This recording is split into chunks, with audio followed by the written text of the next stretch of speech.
التانيين دول احطهم في التلاجة عادي جدا.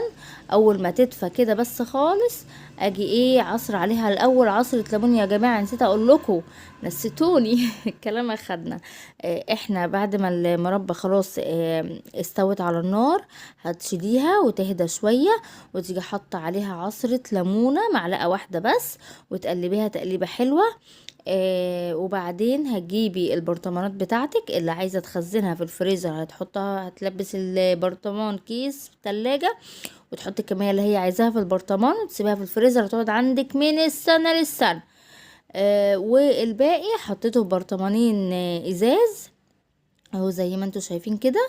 برطمانين ازاز هملاهم للاخر، عشان اول ما اقفل الغطا بتاعهم هتلاقي الغطا طبع كأنك شاريها من بره بالظبط. طريقة سهلة وبسيطة للمربى، يا رب تكون عجبتك واملي بيتك خير، والسلام عليكم.